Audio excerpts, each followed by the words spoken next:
Hello guys and welcome to my channel. Today we're going to be going over my favorite legend, Bloodhound.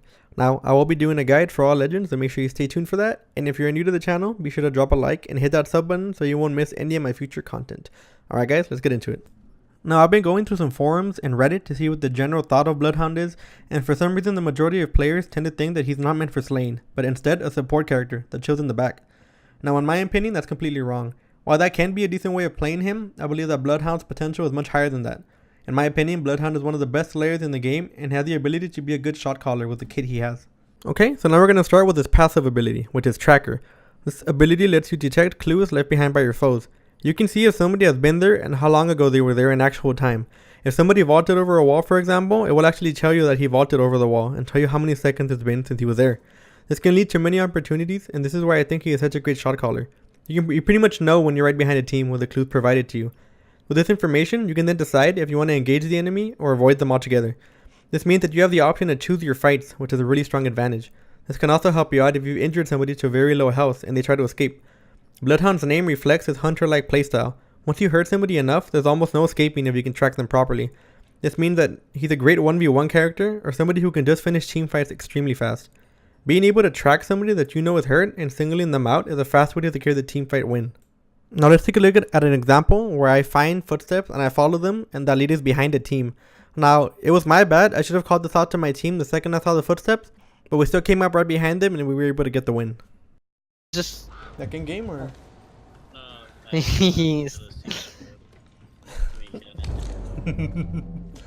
Yeah, behind me, right? almost. New kill leader appointed. Holy No, no, shit. no.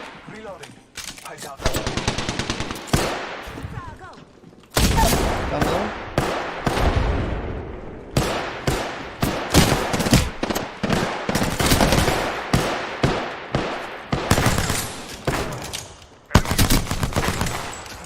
I'll chase that bitch. Now, even though we won the team fight, that should have gone a lot smoother because I didn't tell my team. Make sure that you tell your team any tracks you see, that way they're ready for a possible fight. Now, moving on to his next ability, I have the Allfather.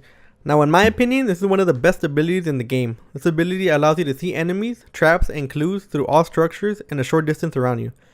Now, make sure you take note, however, that the outline enemies are only static, which means that it will show you the location they were, but the outline does not follow them.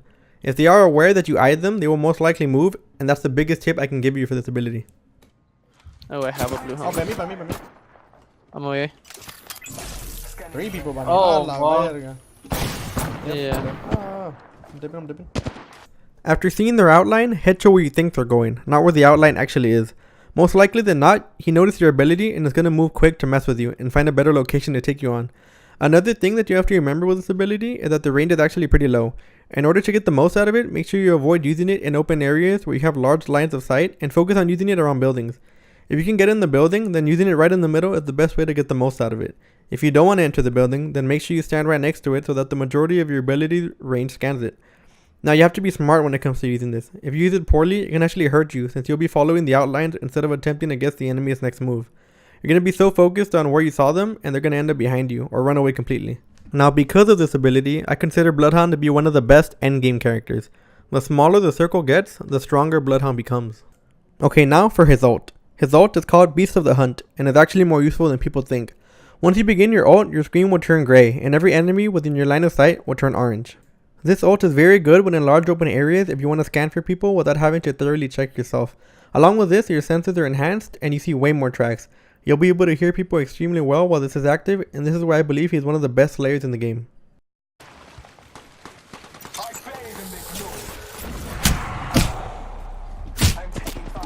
Fuck me, dude. I got it open. I got it down. Okay, and the shield? In the shield here. Can you activate it at any point or what? I downed one, go. Put the guy in the shield, They're both up. One more. Got him. Let's go, baby. Okay, now imagine this. Your enemies will be lit up bright orange.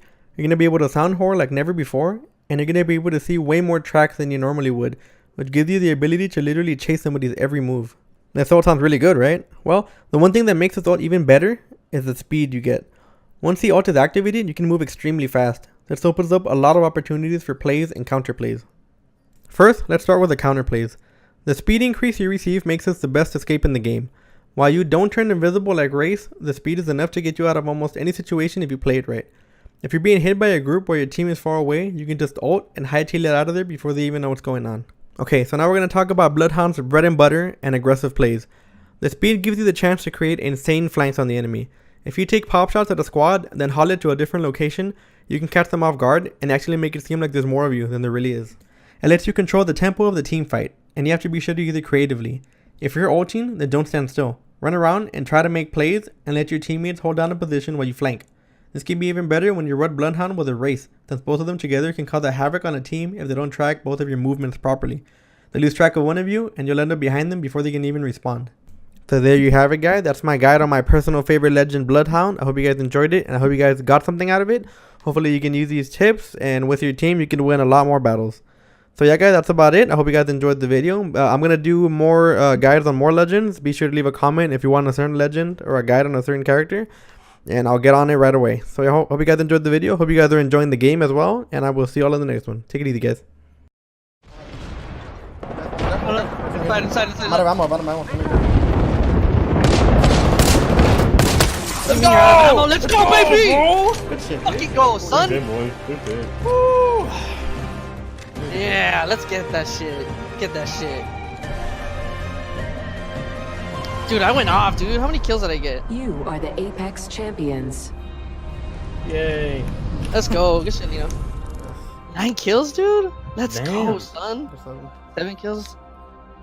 Oh my god. That ain't great, bro. This Bloodhound is so clutch, dude. Disgusting, dude. It's fucking...